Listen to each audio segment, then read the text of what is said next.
And we're live. Hi. Hey, Welcome to Cinephile Sundays for March 15th. This is a live stream where a couple of book guys pretend to be movie guys for about an hour or so. This is our Oscar night special. So, as you can imagine, we are discussing nothing to do with the Oscars. right.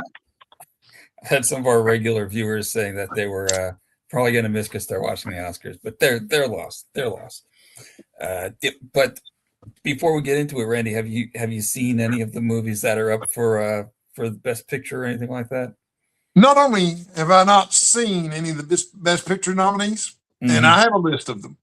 Right. And I almost always see all of the best picture nominees before the awards every year. But not only have I not seen any of them, I've never heard of any of them.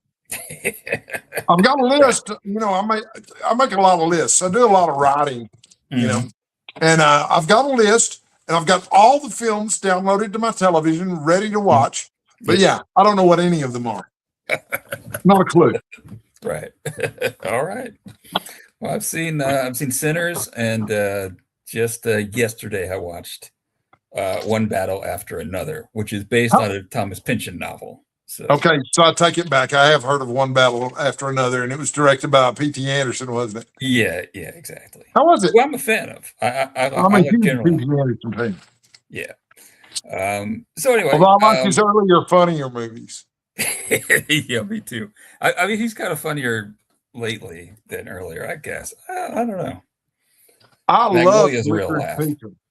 Yeah, I did too. And that's the one that people who are P.T. Anderson fans are like, yeah, I don't like that one. Yeah, I really love that one a lot. Yeah, me too. Well, this is why we're imaginary booktube friends, and right. So our topic of discussion today is 1956 The Searchers, directed by John Ford, starring John Wayne and Jeffrey Hunter, and Natalie Wood's in there in a small role, and there's a bunch of the sort of Western character actors that are in there also. Ward Bond, most notably. Ward Bond, right? And Patrick Wayne. Right, exactly. Did you notice Patrick Wayne? No, I did not.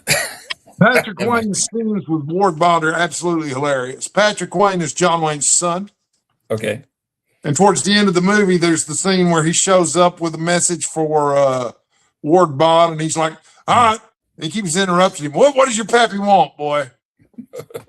Okay. Oh, so the young cavalry officer? The young cavalry officer is John Wayne's son.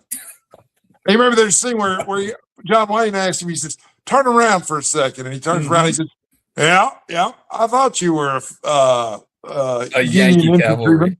Yeah, Yankee cavalry, that's right. Right. I'm just kidding with you, son. That's hilarious. It's great. Yeah. So, yeah. So, what's going on at this point in the history of westerns? Like, John Ford has made a whole bunch of successful westerns. John Wayne is a big movie star at this point, right? He's one of the most probably reliable. You know, you put his name on the marquee, and people are going to go see that, right? Yep. And he's the classic Western hero, right? The good guy. And so in this one, and he has been since he played the Ringo Kid in 1939 in Stagecoach. Right. Yeah. Which Stagecoach, also directed by John Ford, was the first big sound feature film that set up all the archetypes that we see in all the later Westerns. You know, the whore with the heart of gold, the doctor who's a drunk, and so forth. The outlaw who's a little bit misunderstood, and he's actually a good guy after all. Yeah. Sorry, didn't mean to interrupt. No, that's all right. But yeah, John Ford.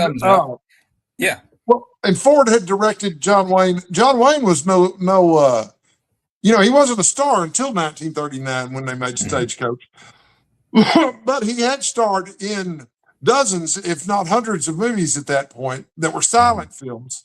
A lot of them were B films, one of which was titled Randy Rides Alone. But these were B movie pictures. John Wayne was not a particularly good actor in any of them. They didn't have good scripts. Nobody really cared about them very much. Okay. And so the Stagecoach came along, and during the 40s and 50s, the Western was as big then as superhero movies are now. Sure. Yeah. And I grew up in a town, Bonham, Texas, home of the world famous Fighting Purple Warriors. I'm sure you've heard of it. Yes, obviously. The population was 7,500 when I was growing up there in 1988. And my dad had grown up there, at least part of the time. And he explained to me that when he was a boy in Bonham, Texas, there were 3 movie theaters. Oh, wow. And one of them showed nothing but Westerns. That's how big Western movies were then. Yeah. Okay. But here's what I had written down I took a lot of notes because this is my favorite movie of all time. Okay. All right. Okay. And so I took a lot of notes, and I had an introduction written down here that I thought James, when I wrote this, I thought I've got to make something that James is going to like. Okay. And this is what I wrote. Okay. The Searchers isn't just a Western. Okay. It's a movie about obsession, race, racism, myth, home, and the dark underbelly of American heroism. That's good stuff. All right. And so there were some key points that I wanted to talk about during our discussion tonight. I'm not going to ramrod the entire conversation, but just to put us both in the mood. Okay. One of the key points I want to talk about, first of all, this was ranked among the greatest films ever made. And I did not go to the trouble to research any of the lists or anything like that. Right. But I think we can agree that it was ranked among the greatest films ever made. It is a cornerstone of the American Western. It was a turning point for American Westerns.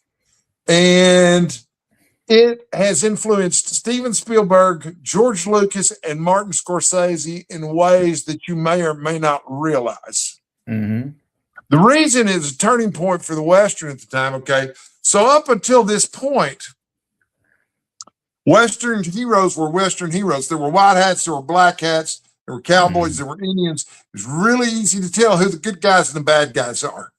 But as the 50s rolled along, the psychological Western became more and more a part of the landscape and more interesting. Things like High Noon, for example, where at the end of the movie he throws his badge in the dirt because are these people even worth protecting? Because none of them are willing to step up and help him, And that was a precursor to the spaghetti Western too. But also that High Noon's just one example. There was also a series of Westerns directed by Anthony Mann with Jimmy Stewart. And they were made after Jimmy Stewart had returned from World War II. And Jimmy Stewart didn't just hang out in World War II, man. He came back a different actor because he'd been through some stuff. He'd seen some shit, man. And so these darker Westerns like The Man from Laramie and Winchester 73 or Man of the West, which starred Gary Cooper, not Jimmy Stewart, by Anthony Mann. These are all examples of these psychological Westerns. But this was the first one. This was where it became okay to make a psychological Western that wasn't just a glorified action film. And then I've got written down here, don't worry, I'm not going to just keep talking, but I'm going to talk for a minute.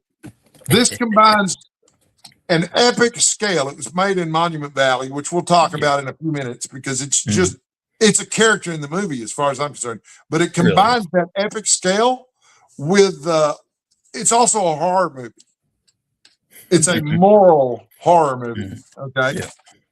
And then what else did I have to say? Okay. So I got through all of that. I'm going to ask one question as our opening question. And this is going to be spoiler-filled discussion. I'm going to warn the audience about that right now. I'm assuming that our audience has watched the film. And this is the question I have for you and the audience. Ethan Edwards is the John Wayne character. Okay. He's the main character in the movie.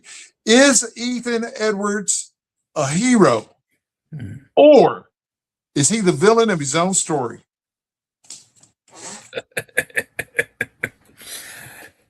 My initial, the first thought, right? First thought, the latter, definitely 100%. Absolutely. Absolutely, 100%.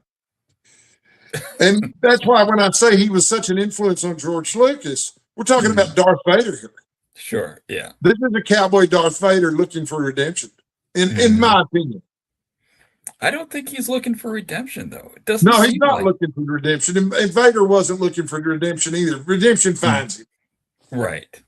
Right. Well, that's arguable. Maybe redemption didn't find him. We'll talk about that too. Right. But is anybody talking in the comments yet? We have one comment. We have some viewers, but we've only got one comment, and that's from Okay, Carmen you guys McBee. jump in anytime. Hello, Carmen. Thanks for being here with us. So that's it, just a hello. Yeah, but we do have some viewers. So okay, it's traditional for us to start with a recap of the plot, right? Sure. Okay, so here you told me that you wanted me to take the lead on this, so I am. Yeah. Okay, this is a recap of the plot. Okay, so just the John Wayne character, Ethan Edwards, returns home in 1868 from the Civil War.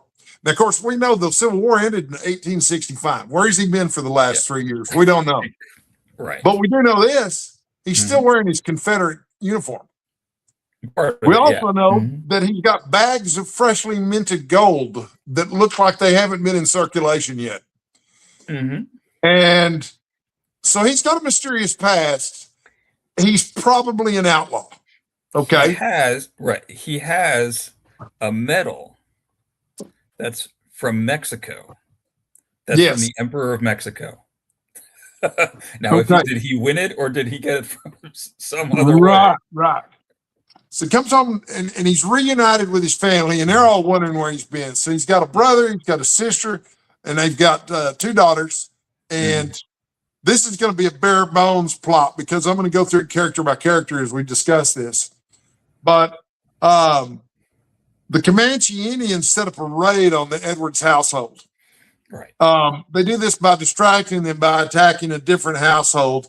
They go off to check and see what's up with the Comanches. And while they're out there checking to see what's up with them, the Comanches come in and they massacre Edward's family. They massacre his brother, his sister-in-law, and they kidnap the 2 daughters. Or they may kill one of the daughters and kidnap the other daughter. The other daughter's name is Debbie. Okay, who's a very important. Debbie and Lucy. Right. Yeah. Debbie and Lucy. That's right. Okay.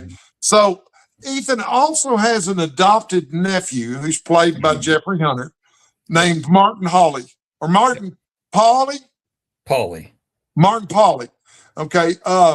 Jeffrey Hunter, for those of you who don't know, and most of our viewers are probably more familiar with Jeffrey Hunter for playing Captain Pike in the original Star Trek pilot. The original captain of the Enterprise. He was the original Captain Pike. Okay. But he is Ethan's adopted nephew. He was orphaned and he's a half-breed. He's half Comanche. Okay. And John Wayne doesn't have much use for him. Okay. But together, the 2 of them go off to rescue Debbie, little Debbie. Okay. And the thing is, Ethan Edwards, okay, first of all, the rescue, this is not just a quick rescue. Okay. In most films like this, they would ride out there, they would rescue the little girl and bring her home and find her a home and rescue her. Right. The search to find Debbie takes literally years and years. Okay. And meanwhile, they spend all this time in the wilderness, living in the wild, away from civilization, searching for Debbie. And what we begin to realize is that Ethan Edwards, the John Wayne character, his plan is to kill her. Eventually, yes. That's his niece. But miscegenation is such a problem for him that all he can see is the fact that she's been laying with some bucks. Yes. And his plan is that she would be better off dead than to be living as a Comanche squaw. Okay. Yeah. And anyway, in the end, he changes his mind and he doesn't kill her. We'll talk about that a little bit more. He returns her home. Okay. But in the final shot of the film, and it's a bookend shot, okay? In the beginning of the film, we see Ethan riding up in a long shot through a doorway in the cabin of Edward's home. black with a square out on the. Yeah, it's iconic shot. But at the end of the film, everybody's returned to civilization. Looks like they're going to have their happily ever after moment. John Wayne, as Ethan Edwards, does not come in. Okay. He remains outside the door. He remains outside of civilization because he's not civilized. He's an uncivilized character who protects civilization, but he can never be part of civilization. He cannot become part of his own family anymore because he's just, it's not in him. He's wild and full of hate. And that's how the movie ends, with the door closing on him, trapped in the wilderness and unable to participate in civilized society. Yeah. That's the plot. Basically, in a nutshell. That's the plot in a nutshell. Have you ever seen me in a nutshell? I can mime this, okay, but I can't do it literally, okay? Well, imagine go me. ahead. Help! It's me. I'm in a nutshell. Right.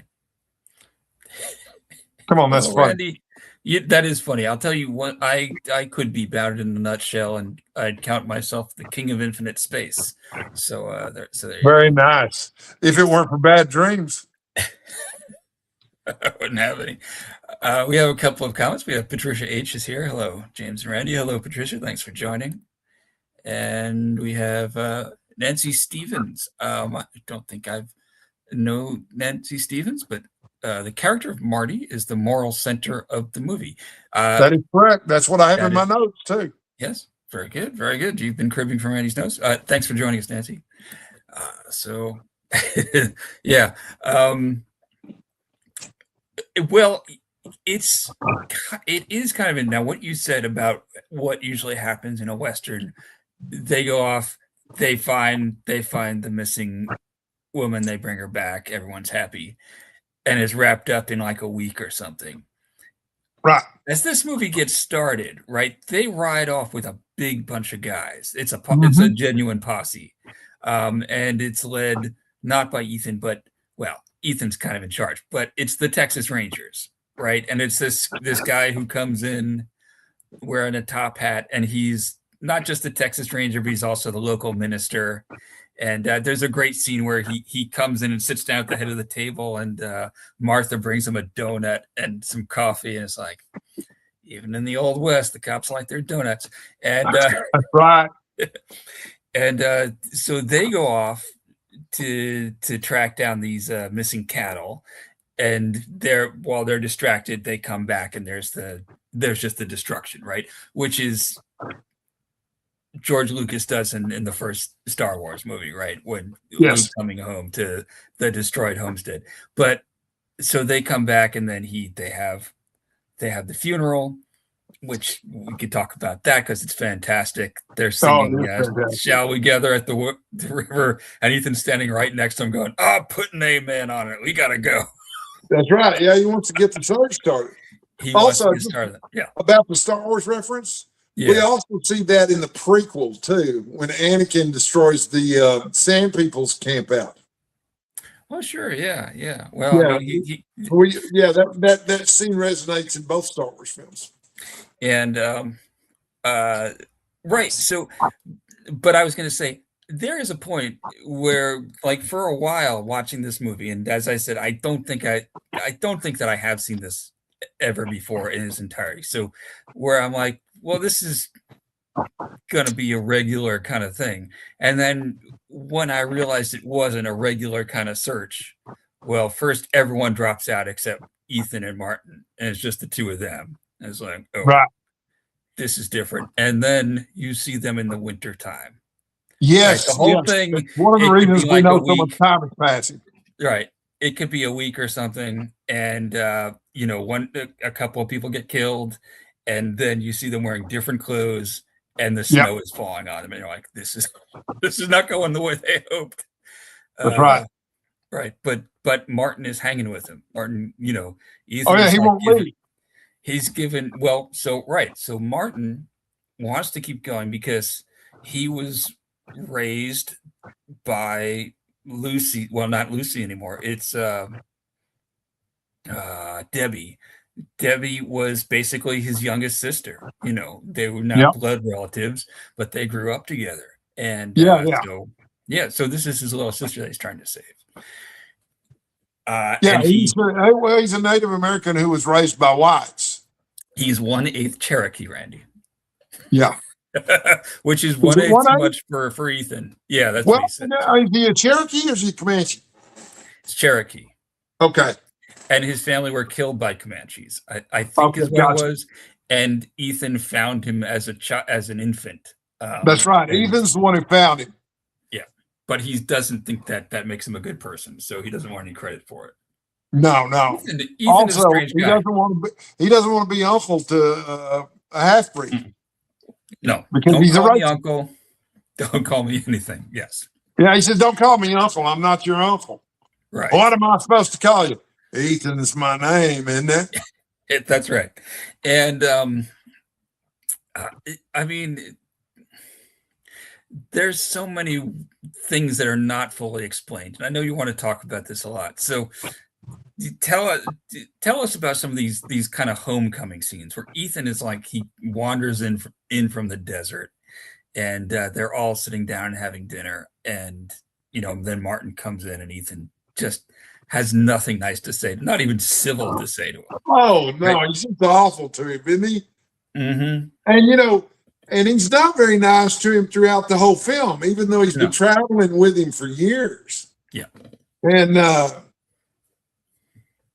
but eventually he develops a grudging respect for him. But you realize the time is passing because, of course, the seasons keep changing. But also, Ethan Edwards' hair turns gray over time. Yeah. And Martin grows up. He's a very naive young man at the beginning of the movie. But basically, he's spent years being raised in the wilderness by this uncivilized brute played by Ethan Edwards. And you can tell he's a really different person by the end of that and stuff. But really what you've got here is, instead of just a quick rescue mission, you've got a Western Odyssey going on here. Kind of, yes, yeah. And there are a bunch of homecoming scenes, and we keep encountering, and this is weird for a modern day audience to see, because normally when we go to a movie now, the tone of the movie stays consistent throughout. And if a tone of a modern day movie changes, it's really shocking to a modern audience. And this has been going on for years and years. When I saw From Dusk Till Dawn, the Robert Rodriguez film that was written by Quentin Tarantino, everyone said the same thing about it. It's really two different movies. It's one movie about a bank robbery escape, and it's the second half of it's a Dracula vampire movie. And they just couldn't handle the fact that the tone changed. But in this movie, the tone changes constantly. Yeah. Because you've got all these comedic side characters, but it's necessary because you need that contrast of, this is what it's like being Captain Ahab out here searching for Scar. Scar is the Indian chief. Right. Yeah. And this is what it's like to be a member of civilization, such as it is at the time. And you need that contrast to understand what's going on. But that kind of thing is very, very shocking to a modern audience. So the first time you see it, it's going to be really weird, because you've got these characters like Mose Harper, who's basically he's an old man who's basically he's the fool from King Lear. He's wise, but he doesn't talk like he's wise. No, yeah. Old Mose knows. He just wants his rocking chair. Thanking you kindly for the kindness of your house, ma'am. Right. Yes. And you got him, and all the comedic characters talk funny too. Yes. The other big comic character is, who's the young woman that stays behind that Martin's in love with, or doesn't realize he's in love with. She's the daughter of the other family, the Jorgensens, I think they are. The Jorgensens, yeah. Yeah, the Jorgensens, who are also very funny, especially the father. My wife, she used to be a good school teacher. She knows how to read very well. But she's waiting for Martin to come home because she wants to get married and get on with her life. Exactly. Meanwhile, he's out there living it up in the wilderness with Ethan Edwards. And you know what? There's old Charlie McCory. who's That's looking to right. go courting. Mhm. And with Martin out there in the wilderness, Yes. he's got his opportunity, but he's not somebody most women would want to get with in modern society because he's just so damn weird. Yeah, he's pretty weird. But he shows up to court her while Martin's Mhm. out searching for Debbie with Yeah, Ethan. And he's got, I brought boiled sweets, ma'am. And that's he right. brings his guitar so he can play his guitar. The Jorgensens, of course, want her to marry him because he is a young man with prospects and they want grandchildren. And that's what civilization does. It moves forward with generations. And they're pretty sure they're not going to get that with the half-breed who's out in the wilderness. Right. Yes. Okay. So Those our court friend, systems are great. hold on a moment. So Nancy Stevens is saying that the search takes 10 years, and that seems about right from the difference in ages I think that's of right. Debbie. Yeah, between 5 and 10. Yes, and then she also points out as Vera Miles was the actress who plays young Miss Jorgensen. Nice. She's wonderful in it too. She's great. She's great. And quite a catch, I have to say. Yeah. And you know what? Charlie McCoy was doing the right thing trying to court her. But he comes over to court her. Yes. And it just so happens that the night he comes to courting is the night that she gets the only letter that she's received from Martin Pauly. He's delivering the letter. Yeah. Oh, that's Yes. right. He's delivering the letter, but it's the only letter in 10 years that this guy writes her. Yeah. And he doesn't even sign it, Love Martin. He signs it, Yours truly, or respectfully. Yes, Martin. He's so horribly Yes. But it becomes a narrative device where he's starting to tell part of the story again. And this part of the story is very funny. Somehow, Martin manages to get himself hitched to one of these Comanche women. Yes. By mistake. They're trading with the Comanche in hopes of finding clues to Scar's whereabouts so they can find Debbie. And he gets pretty good at it, but he doesn't speak Comanche. And so he winds up married to this woman named Duck or Luke. Luke is her name. Yeah, Look. And Ethan thinks this is just hilarious. Yes. Martin, of course, is mortified. And it's all fun and games and even, what do you call it, slapstick humor until a point where they point out that she might have some information about Scar. And suddenly the music changes, the look on Ethan Edwards' face changes, and that whole scene changes from them making fun of Mrs. Pauly, because Ethan Edwards keeps calling her Mrs. Pauly to tease his nephew, to we're going to find out where Scar is from this woman. Even I'm scared for the woman. Yeah. At that point. Yeah. Because Ethan Edwards, like we said, he's a Captain Ahab figure. He's insane. He's not just obsessed with this search that he's on. It's become a pathological obsession at this point. Yeah. He can't do anything but this search. So but the time passing was fascinating to me. And then the little scenes where we see the characters changing over time and growing up because there's marriages and courtships going on and that sort of thing, and we realize what's going on. And so here's a discussion question I have here about Debbie. And it says, what is this question I have here? Okay. Is the search really about Debbie? Okay. Or is the search really about Ethan's inability to return to civilization? Right. Well, it's the search for Debbie is how we find out about his inability to return to civilization. He would have found something else to keep wandering around after. Yes. I think. Absolutely. Agreed. Yeah, he wouldn't have just come and settled down on his brother's farm. No. In fact, when they talk about him settling down at the brother's farm, the brother says something to Ethan about, what are you going to do here? I think because his brother knows, hey, this ain't no farmer. And he says, I intend to pay my way. And that's when he throws all the gold at him. All the gold at him, yeah. And it was a significant amount of gold. The impression, I don't know the exchange rates, but the impressions I get is you can buy and sell that farm several times over for the amount of gold that Ethan just flings at him there. Now, okay, this farm It's in a beautiful location. It doesn't look like it's a great spot for any kind of agriculture, I gotta say. No. Well, and there's a reason for that. Okay, this is supposedly set in Texas, but Right. you've been to Texas, haven't you? I've been to Houston and I've been to the Dallas airports. Okay. Well, those places definitely don't look like Monument Valley, No. which is where this was filmed. But even in West Texas, which would be Yeah. the closest thing we have to looking like Monument Valley out here, Mhm. it doesn't look like that. No. And that's because it's not meant to literally look like Texas or the Old Right. West. It's Right. supposed to look like the mythic Old West, this Yeah. landscape. It might as Mhm. well be Middle Earth for the relationship that it has with reality.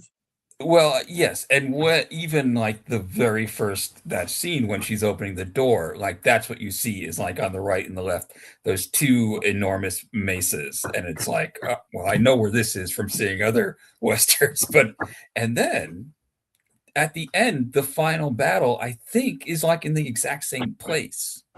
Like the farm has been destroyed years ago, and no one has resettled it. Uh, Right. but you see the same two mesas. Now, I don't know if we're supposed to be like, oh, they came back around full circle to finish the job, or what. But that's kind of the impression that I got of it. Even if that's not literally the plot, I think Mhm. figuratively, just in terms Yeah. of what you see on the screen, that was Mhm. intentional on John Ford's part. He's too careful a filmmaker for that to Yeah. just be random. Right. Yeah.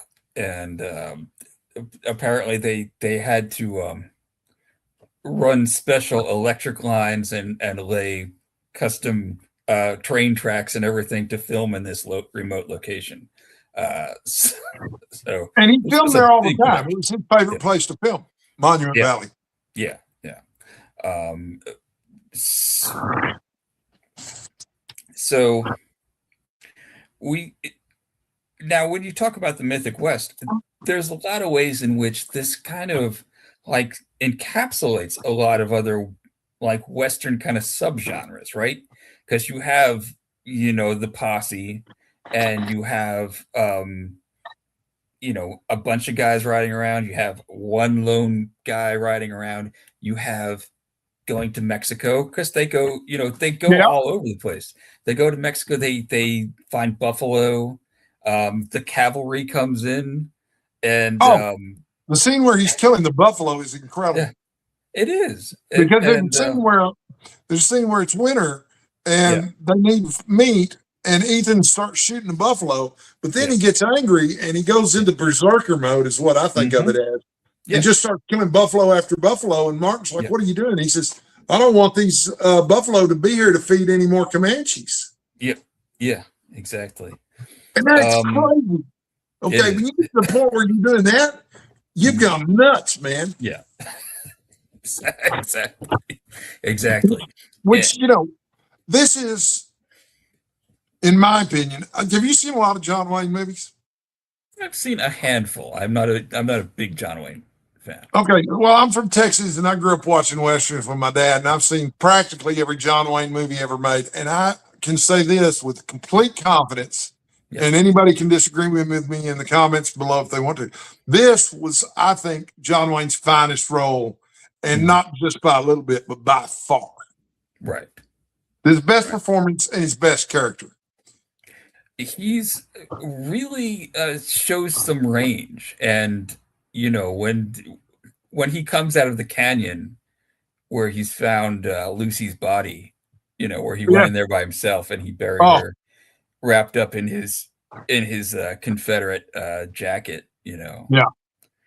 and Brad is like, "What happened?" Well, what happened to her? And he's like, "Do you want me to?" I mean, it's just You have it's to draw the iconic. picture. Yeah, except don't ever Don't ask me ever ask me anymore. about this again. Don't ever ask me anymore. Yeah. Yeah, But that's so an intense moment. it is, and I mean, it's kind of also an echo of when they've come back to the farm, and he like goes into this shed and finds uh his sister-in-law Martha's body. We don't see anything, but he comes out and he's like, "Don't go in there." He's like, "I want to see." He's like, "You're not going." It's something like that. But yeah, I mean, it's not quite as, you know but they found that everyone has been taken except for the Yeah. dog, right? Yeah, and I guess the little boy also, because what happens to the little boy? Is he killed by the Indians also? Jill. I guess so. Yeah. Um, I have a yeah. So lot they. to say about Martha, by the way. Yes. Okay. So let's get into that, because that, I think, is for modern audiences. I think the subtext is not exactly crystal clear, but you get a sense of it. I would like to wait and talk about Martha later. Okay. All right. Because she's that important. Okay. Okay. That's a big Yeah. thing. I want to talk a little bit more about Ethan, though. Okay. Okay. He's a man out of time. And Sure. this is reflective of some things. Okay. So he's just returned from a war and doesn't know how to readjust to society. Okay. This reflects what was going on in America at the time. We had all kinds of soldiers returning from war who had PTSD and didn't know what to do with themselves. Mm-hmm. And that was lost on me the first time that I saw it. Okay. So, yeah, we talked about he's probably an outlaw and that he cannot rejoin society because he's too messed up. He's got the gold coins, he's got the mysterious past. Mm-hmm. He's fighting for a lost cause. Okay. Literally, he they've still already lost. he still considers himself a Confederate. Right. And that's brilliant because he still considers himself a Confederate. He's still fighting for the Confederacy in his mind anyway. But the thing is, he's not just fighting for a lost cause. He is a lost cause. Kind of, yeah. Yeah. And so the obsession becomes pathological. I've got that in here. Man, I had something important before we talked about Martha that I wanted to get into. He won't stop. Everybody else stops except for the nephew. We talked about that already. He just will not stop. So, yeah. But, this is something that you did not see in a Western in 1956. The main character's motivation was largely racism. Yeah. In a 1956 Western, that was unheard of. And he's real clear about it, too, because he starts talking about how Debbie's been living with those bucks. That's about as racist as he could be. And he's planning to kill her for it, man. That's crazy. That would have shocked the hell out of a 1956 audience. Now, we've all seen Unforgiven at this point and the Man with No Name trilogy and stuff like that. But at the time, that would have just been unheard of, okay? Yeah.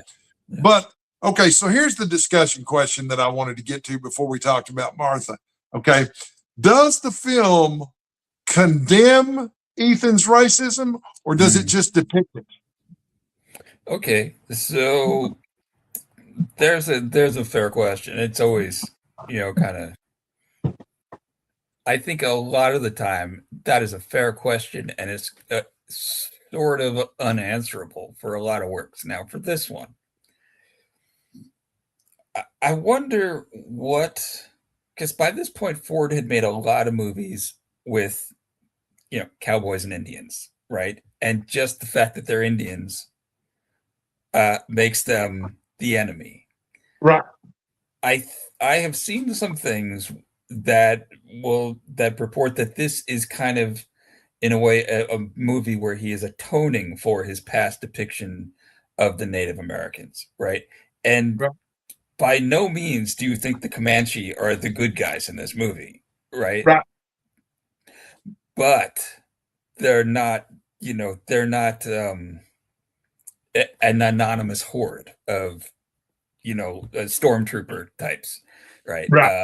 So the other John Wayne characters in the earlier John Ford Westerns fighting Indians, they're probably just as racist, but they're not as blatant about it, maybe. Right. I don't know. We have Nancy Stevens says that she loves John Wayne movies like you do, Randy. And she thinks The Searchers, Rio Bravo, and Red River are her favorites. You know what? I haven't seen Red River. I hate to admit that on screen. But Rio Bravo, next to The Searchers, is my favorite. That's my second favorite John Wayne film. Rio Bravo's fabulous. All right. I was talking to Talia from Talia Nerds Out about coming back and doing a movie. I think that Red River was one she wanted to discuss. So we may be doing Red River in the next couple of months. Yeah, so that may be coming up soon. All right. Before we get back to Martha, I want to talk about somebody else. And this is a character that I haven't seen anybody else talk about in relation to this movie very much, and that's Chief Scar. Right. Okay, so Chief Scar, he's the bad guy. Okay, but like you said, he's not just a stormtrooper, okay? He is quite literally a mirror image of Ethan Edwards. Okay? Yeah. You don't realize it at first. You don't learn this until much, much later in the film, okay? But you know what? Scar hates the white people because they killed his sons. Yeah.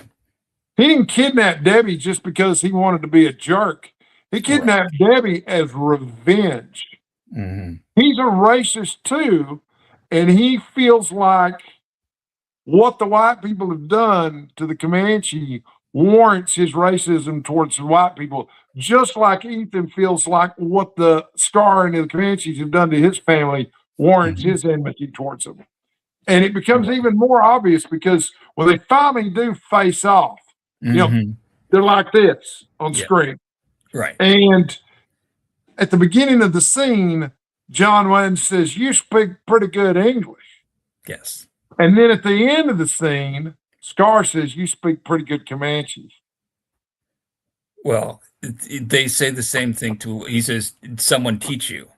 He says, "You speak pretty good Comanche, someone teach you." Yeah. And now here's the thing.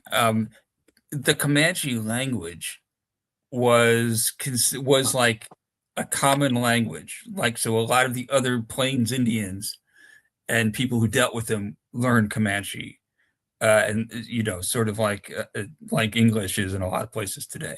So it was the lingua franca of that area. I mean, I still wonder how Ethan learned to actually speak Comanche, because considering that he hates them so much. What the hell has he been doing to get all this gold and stuff? And what kind of life did he lead between 1865 and 1868? I really want to know.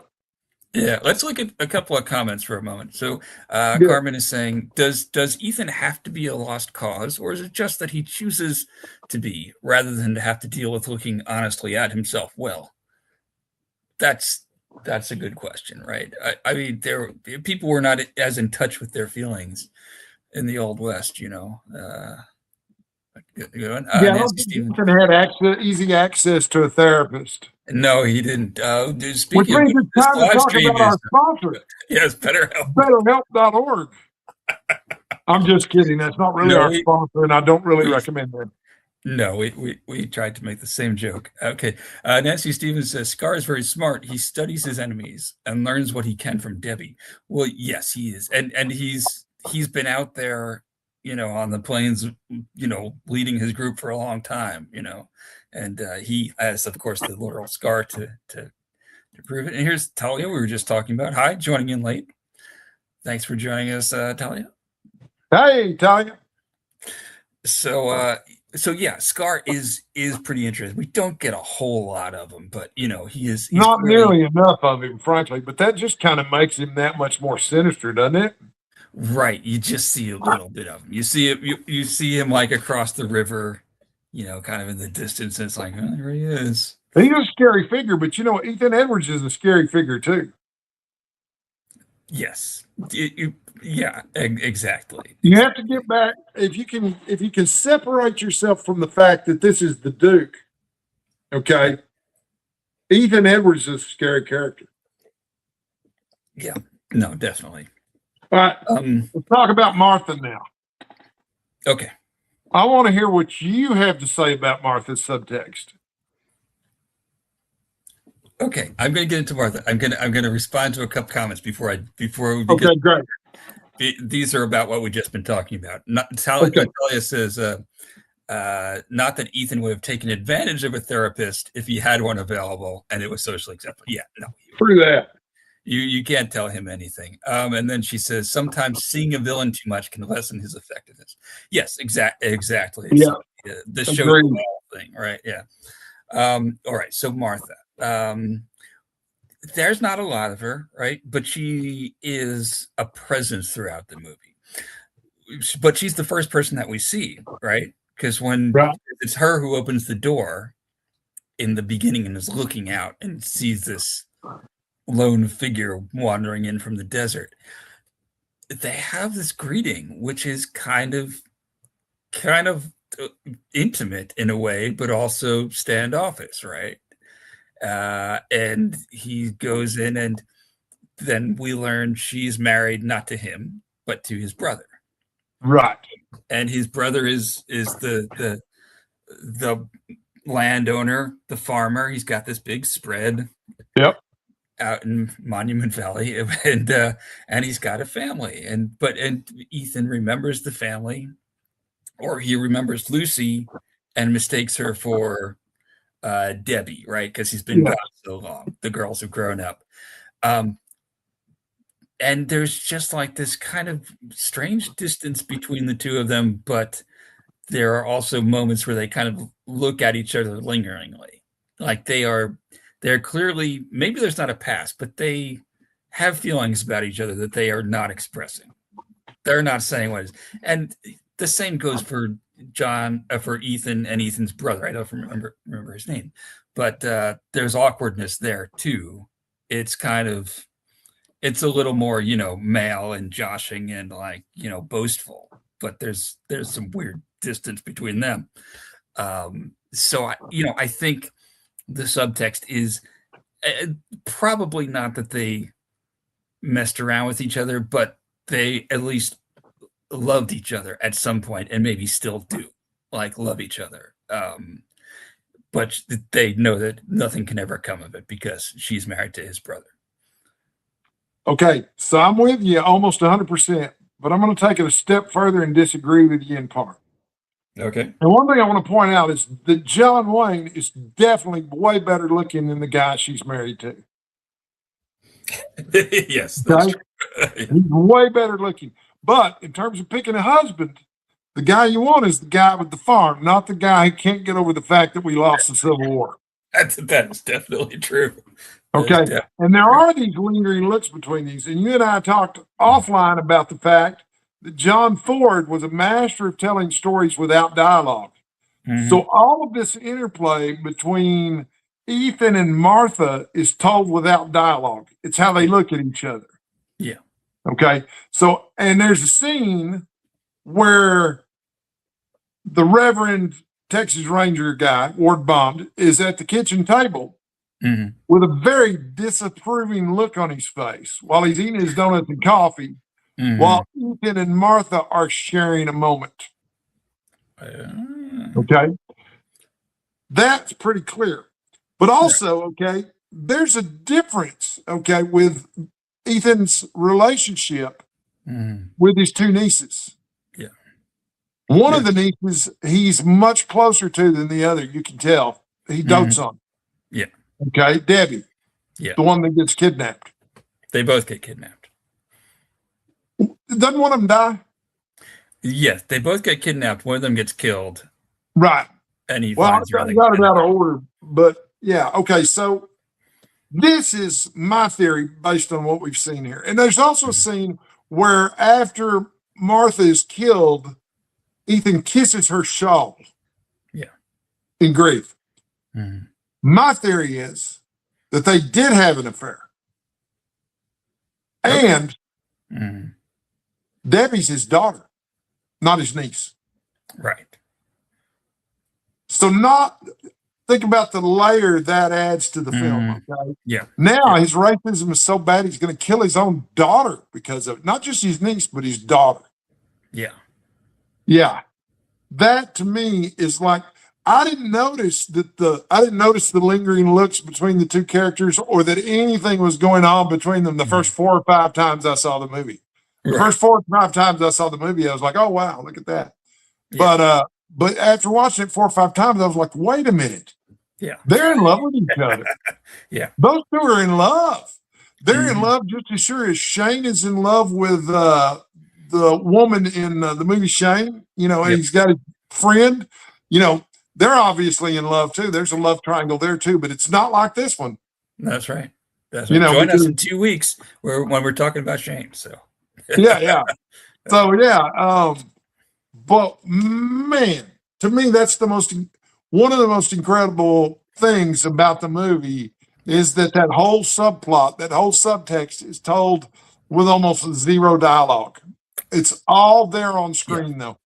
There is, I really want to rewatch that scene where he's having the donuts and the coffee, because there's a lot going on around that, and including like him yelling at his like sidekicks and like he's trying to administer the Texas Ranger oath, that they don't get any money. Yeah, it means you're not getting paid, boys. And this one guy is saying something, goes, "Shut up." That's right.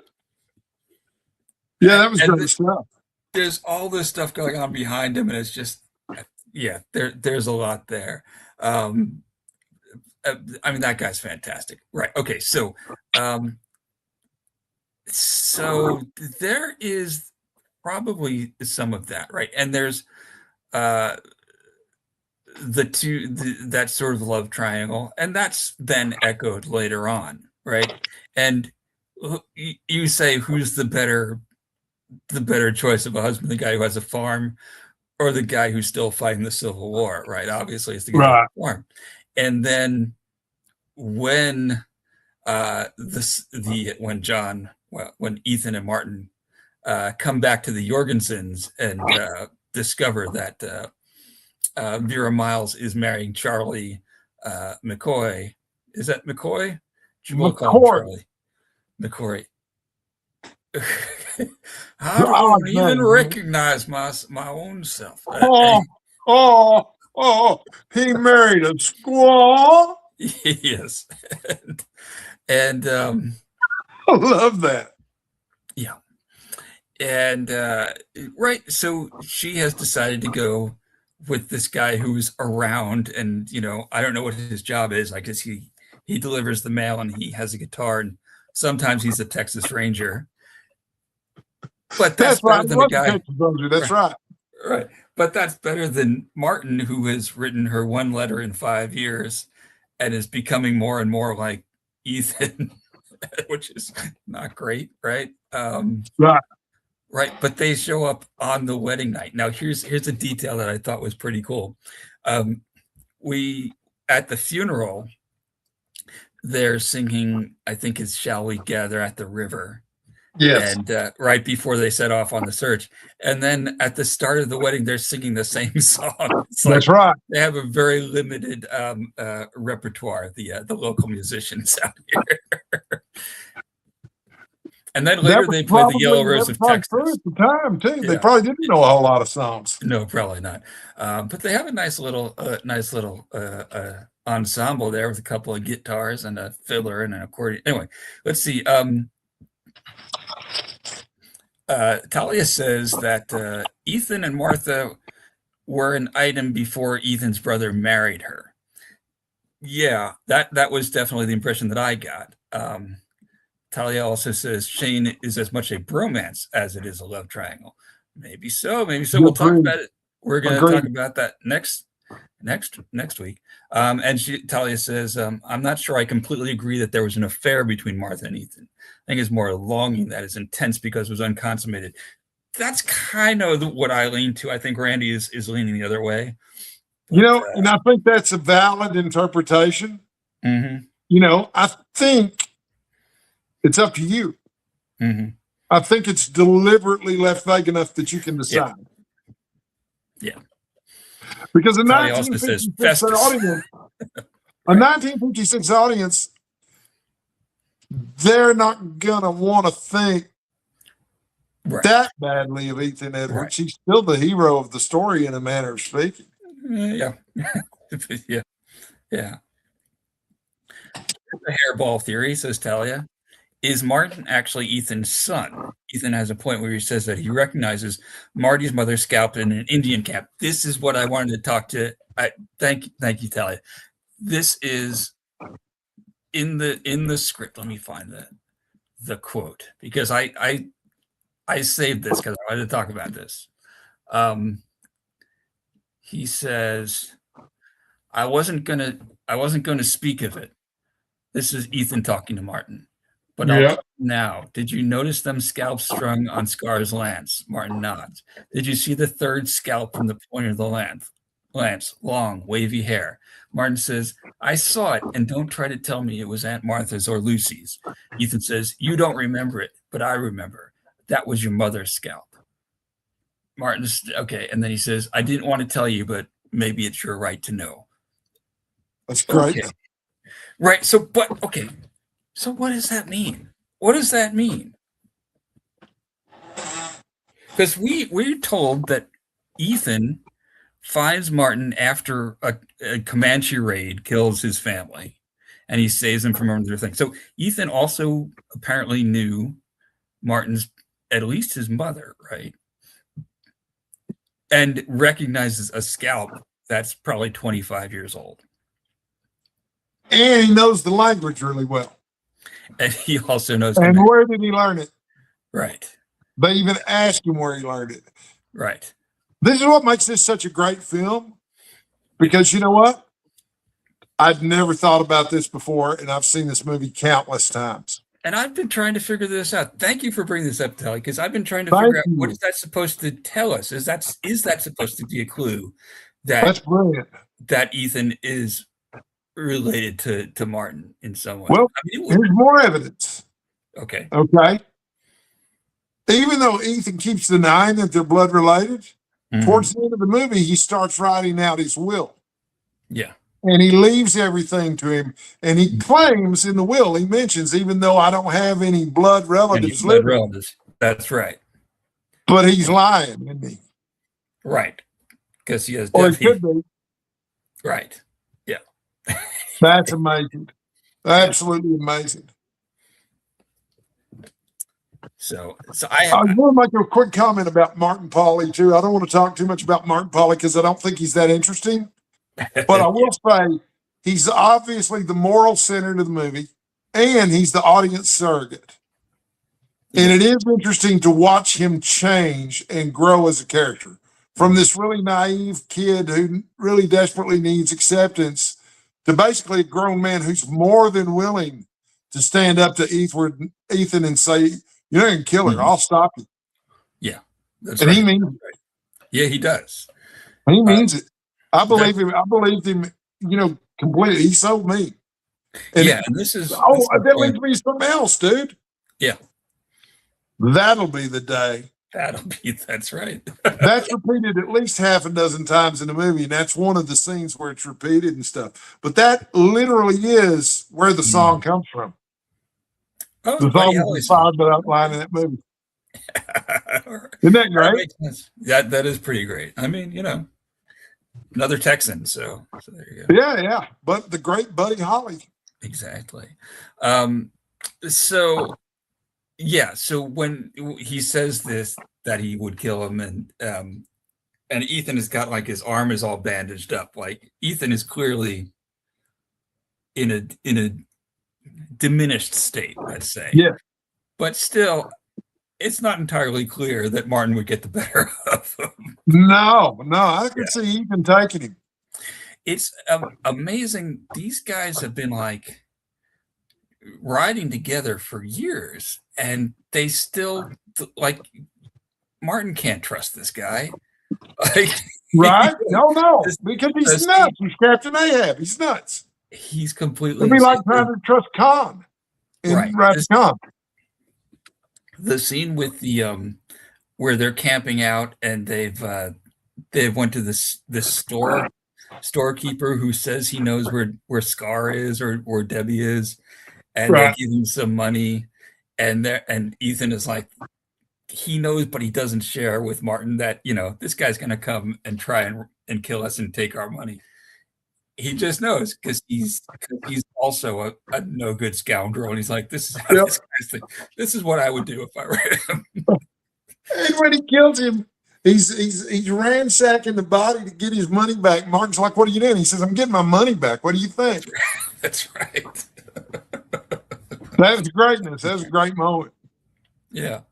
And interestingly enough, somehow he gets like indicted for this, and at the very end, Oh, isn't that nuts? that's right. The Texas Ranger is like, yeah, you're accused of like shooting 3 people in the back.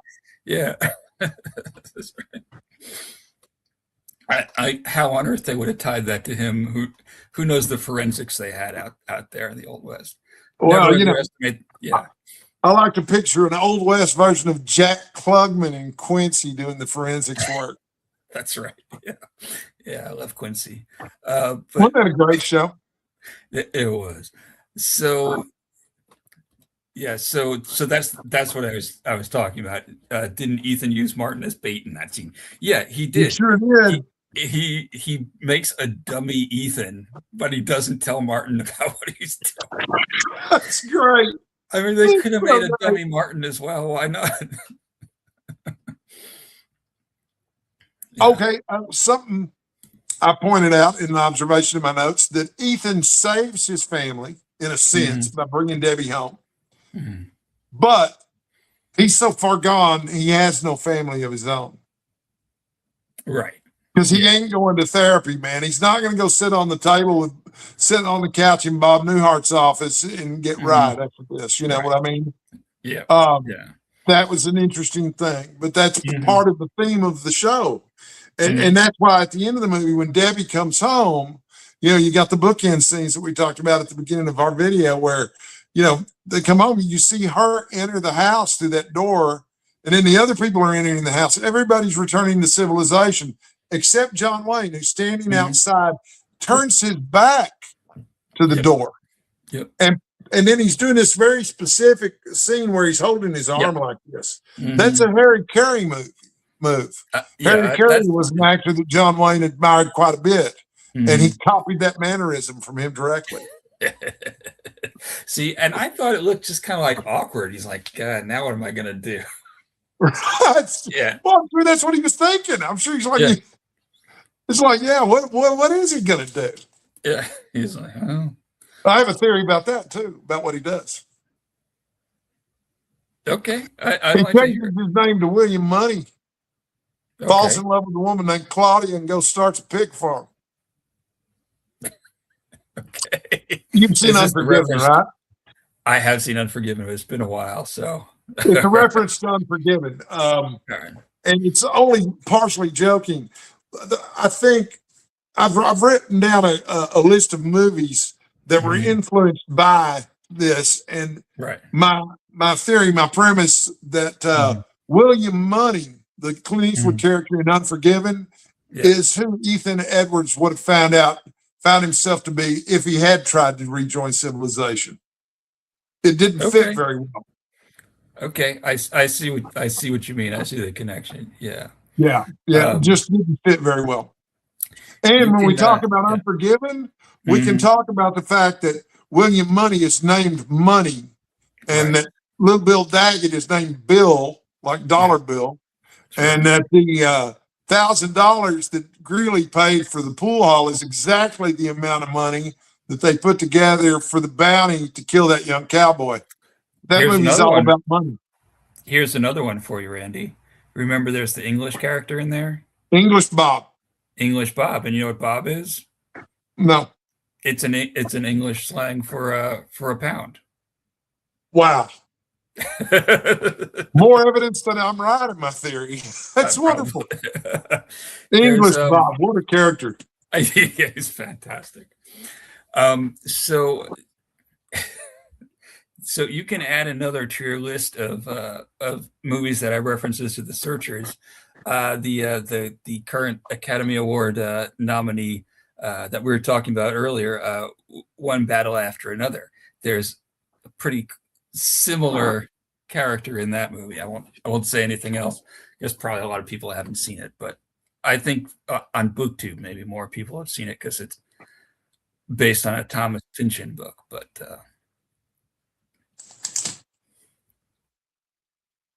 okay, so I have another discussion question. We still have audience in the audience, right? we sure do, yeah.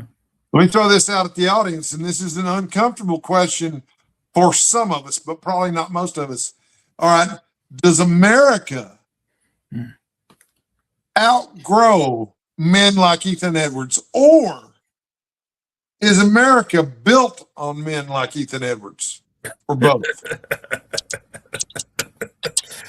Randy, I don't know. That seems like one of those open-ended questions. You can argue that either way, right? Right. I think I'm gonna vote with Talia and say both. Both. That's what I'm thinking too. Which again is one of the things that makes the movie so great, because that is not a concern in Stagecoach. Right. Oh, here's the thing. Another connection. Talia says, didn't Harry Carey Jr. play Lucy's fiance? Brad, it was the guy's name. Is that right? We could look that up. I think so. That makes sense. So you had Harry Carey's son, and then you had John Wayne's son at the end. That makes perfect sense too. Yeah. Yeah, because it was real common. Robert Mitchum's son was featured in a John Wayne movie too. It was one of the Rio Bravo remakes, I think. El Dorado or Rio Lobo. I don't remember which one. All right. Well, listen, I've got all right. Here's another question to throw out to the audience that's not as open ended. What movies can you think of that were subsequent to Stagecoach, other than all of them? What movies specifically were influenced heavily by Stagecoach, not Stagecoach, by The Searchers? The Searchers, and how? I mean, I have my opinions, but I'm sure that our audience has theirs too.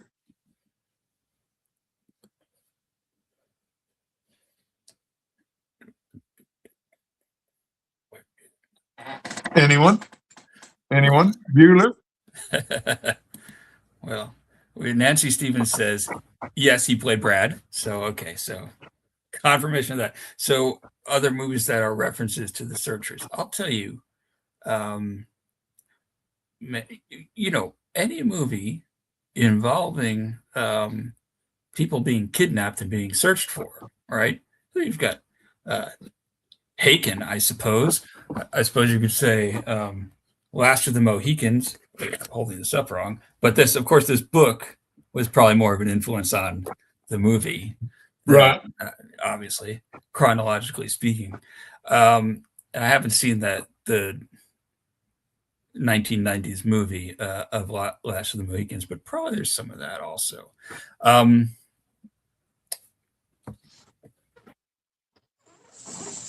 I'm sure you have a couple that you'd like to throw out there, Andy. Well, let's get even more specific about the idea of women who are kidnapped, young women who are kidnapped. Because Debbie's not just a young woman who is kidnapped. She's a young woman who is kidnapped and doesn't want to go home. Right. She has acclimated herself to her new society. And there's a whole string of movies from the 70s during the new Hollywood era where this has become a plot point.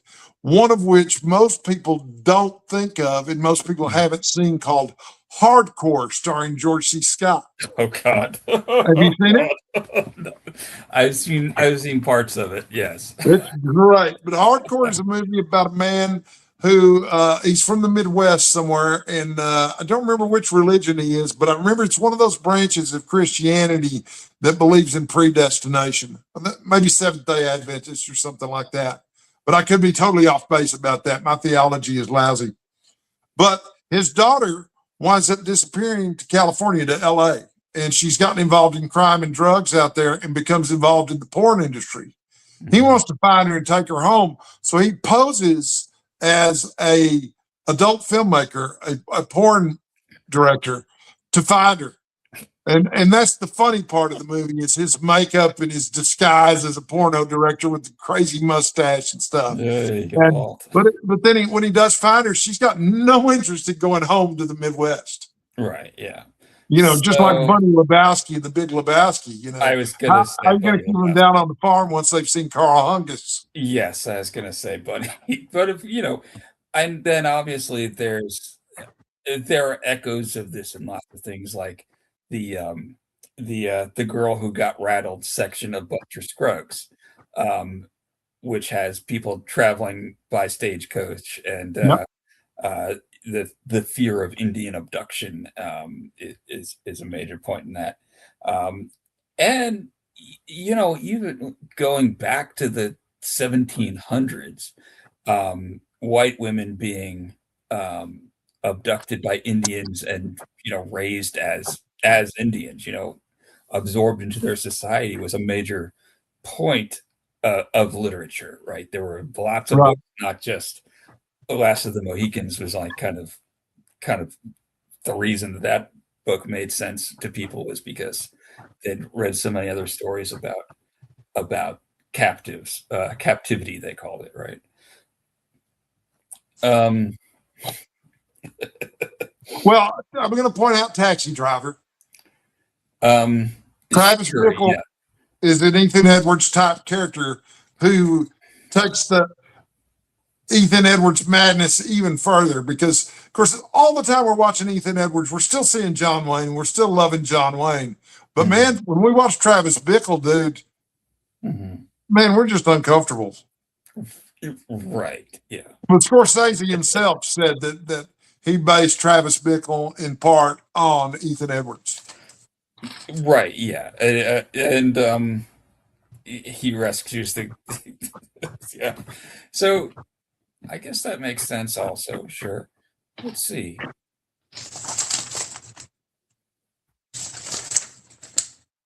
Okay, well, here's a story for you. Mm. It's the 1830s.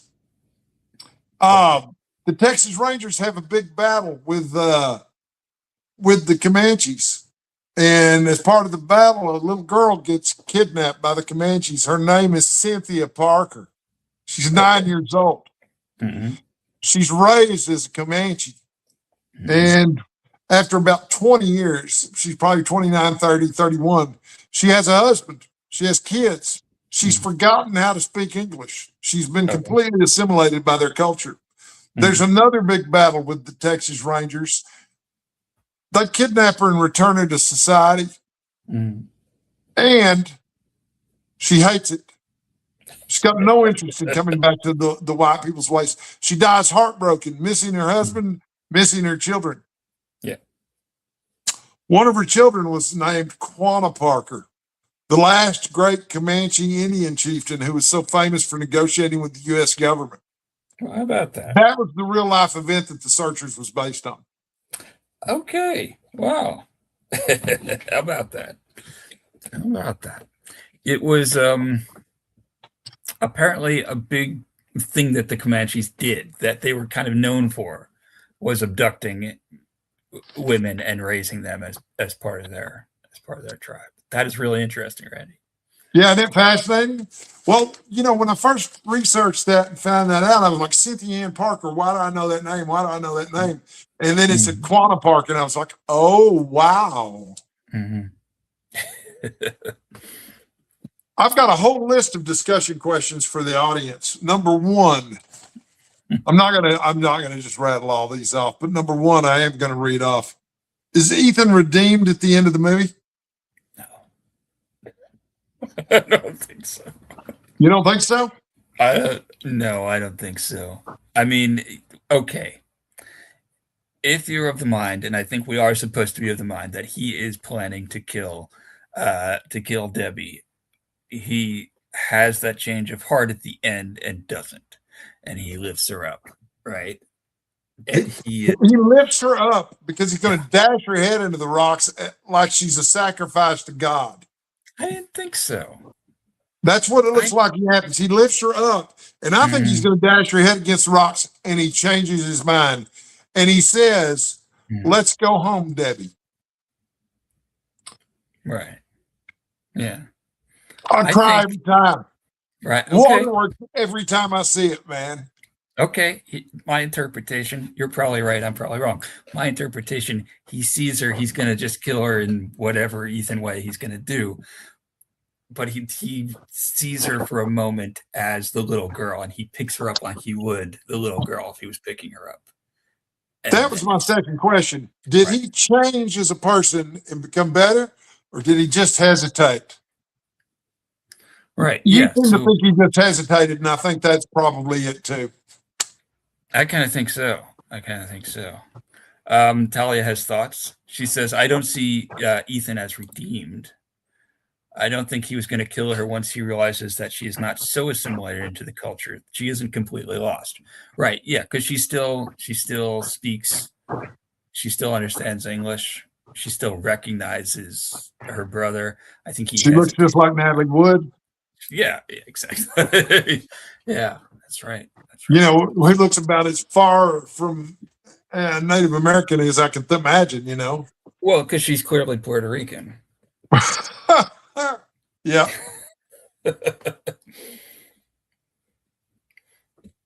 Would Debbie have been happier if she had stayed with the Comanches? I think that's a really tough one to speculate about. I don't know, because we don't really know what she's going back to, right? I guess she's gonna live with the Jorgensens and Martin and his new wife, and they're gonna be on that farm. And yeah, I mean, it's probably materially more comfortable than being out on the plain, living off buffalo and agency beef, as they say, But what does it take to be happy? What is the good life? Does she, Right. she's one of Scar's women, right? So Right. so she's better off than most because she's protected by an important man in the tribe. But how much longer is Scar going to be on top, right? He's probably getting pretty. He doesn't seem that old and tired, but he's probably getting a little old and tired, right? And Right. what happens next? So I don't know. Let's see. Talia says, I don't think she would have been happier if she stayed. She remembers that her sister was murdered. She knows she was kidnapped. Yeah, that is true. She does have the memory of that raid. That's right. Yeah, because she talks about it with Mhm. Martin too.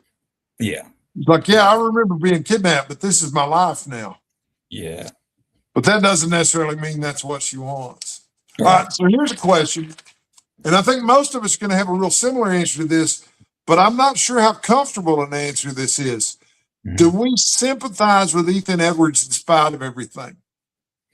Yeah, so we do, because we want him to get what he wants, to the extent that what he wants is to return Debbie, right? And in the beginning, we want him to get Lucy also. We want him to make Right. everything right, to be the tough guy hero, and to solve the problem. But we don't sympathize with him in the racism, the just hatred, and the ruthlessness, the total ruthlessness, right? But you need to have ruthless guys sometimes. Sometimes you do. But Martin couldn't have done this at the beginning of the movie. He couldn't have done this on his own. At the end, Martin probably could have done it without Ethan. Am I right or am I wrong? Couldn't Martin have done this on his own at the very end? I think maybe he could have. Martin's trying to sneak into the Indian camp and kind of abduct her back. Right. Martin's trying to do it the stealthy way. And that's something we would have learned from Ethan Edwards. You remember Reverend Texas Ranger wanted to just go in guns blazing. And Ethan Edwards was okay with that because he's like, well, they're going to kill her, but yeah, she might as well be dead anyway. Yeah. But in terms of MO, yeah, that's totally Ethan Edwards' move, is to sneak in. Right. This is my thinking on the sympathizing with Ethan Edwards thing. Okay. Mm-hmm. We can despise his racism while still sympathizing with him as a person and as a character. Mm-hmm. And to draw a really unlikely comparison, I don't know anybody who watched All in the Family who didn't like Archie Bunker as a character in spite of his reprehensible views. Sure. Yeah. Yeah. a lost And they reference. even, on that TV show, they even made a distinction between Archie Bunker and other racists, because I can distinctly remember an episode where they invited him to join the Ku Klux Klan. And he's like, no, man, y'all got me all wrong. Well, do they really, Arch? Right. You know? Yeah. So Talia says that she agrees with me. Thank you, Talia. Well observed. And I think that he needed to grow up to a certain extent under Ethan. Yes, obviously, Martin had to have his experiences with Ethan to be able to sneak in there. Yeah, and look, let's talk just a little bit about the fist fight at the wedding. Yes, I love that scene. Right. So I'm sorry, I don't remember the character's name. Miss Jorgensen is going to marry Charlie instead of her longtime betrothed Martin, because Martin has been out with Ethan trying to find this. She doesn't even know if he's alive at this point. She hasn't heard from him in years. Fox ticket. Exactly. Among other things. Yes, and he happens to come back just as she's wearing her wedding dress to get married. So, awkward timing, but good timing, right? And there is that great line that you that you were practicing, Randy. Oh golly, which one? Unhand. Oh, that's right. I'll thank you to unhand my fiancé, sir. Before the video tonight, I left several messages for James on voicemail doing my Charles McCurry impersonation. Oh. So he that's what he has to put up with off screen, guys. Right, yes. Sorry. So he gets a few words with the fiancé and tries to make things right, but eventually it comes to blows. And I mean, Charlie does pretty well, He does. He's not a bad guy. No, Charlie's not a bad. Neither of them are bad. Well, neither of them are bad guys. But you would be too. She was hot, and guess what? Exactly. There wasn't a lot of hot women hanging around on the frontier, dude. Exactly. And the thing is, you would expect that Martin, who's been out riding the trail, keeping up with Ethan for 10 years, that he would just like flick Charlie aside like a fly. Yes. Charlie's sitting around playing the guitar, right? But Charlie holds up his end of that fight, right? Well, he was a Texas Ranger. Right. That's right. And you didn't become a Texas Ranger if you weren't tough, period. Right. Texas Rangers were badasses. All right, Randy. All right. I'm not saying. All right. Yeah, Randy. Note to the audience. Randy gets very testy if you say anything about the Texas Rangers. Yes. The Texas Rangers come up before, haven't they? Yeah, they have. Anyway, I love the Texas Rangers. Yeah. Okay. Good. One right, one Ranger. That's what they said. Yeah, that's right. That's what they said. I have one more moment in the movie that I want to talk about, and then I'm going to leave it open completely to you and the audience, okay? Right. This is, I think, the darkest moment in American Western cinema up to this point. Okay. They find some Comanches buried in shallow graves, and Ethan shoots their eyes out. Mm-hmm. And he explains, by your belief, that doesn't do anything, Reverend, but by his belief, he can't enter the happy hunting ground without eyes, and he is doomed to wander the winds for the rest of eternity. That is dark, man, because it tells you he doesn't just want to punish these people. He wants them to face eternal damnation for what they've done. And he's not just engaged in a battle here or search to rescue his niece. He is engaged literally in spiritual warfare with these guys. Yeah. That's some dark shit, man. That is very ice cold, you would say. And, ice cold, exactly. And everyone, all these other guys who probably think that they hate the Comanches, they're like, they're like, oh, this is kind of uncomfortable, man. I don't know about this guy. He's studying It'd be like hanging out anthropology. with Christopher Walken during Vietnam, man. Yeah, yeah. He's studying anthropology to get more hateful. It's something. I played Dungeons and Dragons with a guy Yeah. who was not quite right. Mm. And it was a summertime campaign. And as he killed villain after villain, he would take one of their ears of every villain that he killed, of the goblins and stuff. Sure. And he made a string of the ears. Right. And then at the end, when he faces the boss villain, he throws it down on the ground in front of him and says, "This is what happened to all your underlings." But it turns out that the guy he thought the boss villain wasn't really the boss villain. And he was just like, "Man, that's really gross." My Dungeons and Dragons games get pretty weird. Yeah. That is. Let's see. We have, okay, so Talia says Ethan's a harsh man, but part of that is because of his experience. The Indians kidnap and kill his niece and aunt, and keeps the living niece. Yes, right. But was kind of a harsh man even before that. And if Martin is his son, then Ethan's wife was killed by Indians too.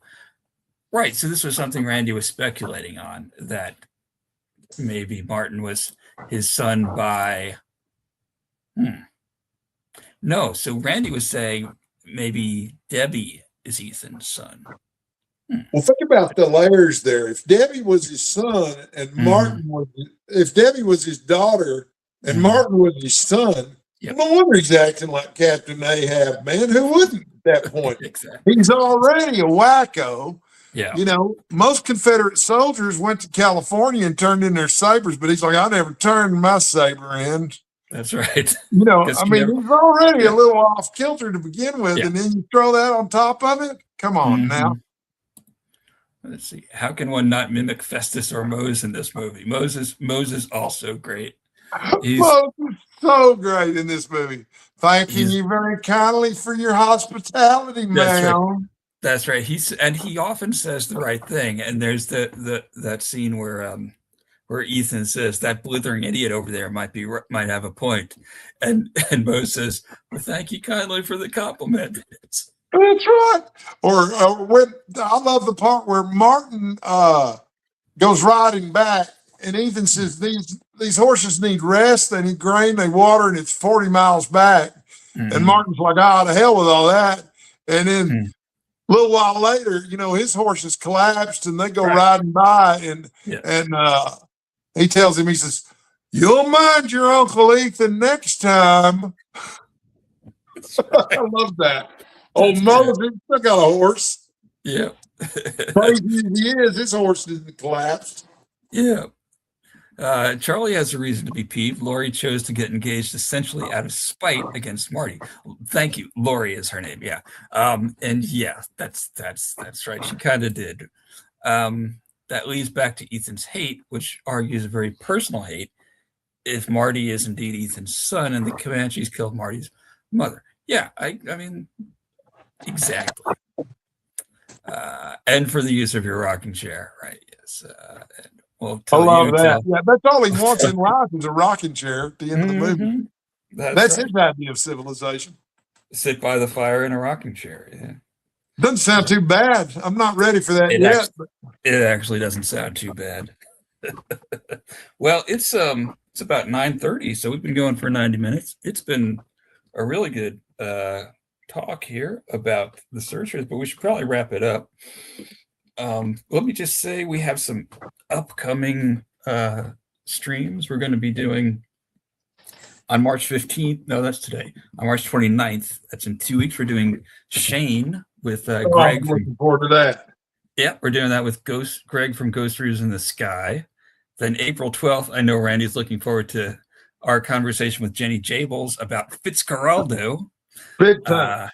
And then April 26th, we're doing To Be or Not to Be, the Ernst Lubitsch film. And this is going to be at a different time. This is going to be 11 a.m. Eastern and 10 Central, because we're going to have a guest from the UK. That's Ali from A Genteel Black Hole, who's got a great channel. Is a real big cinephile himself, so that's going to be fun.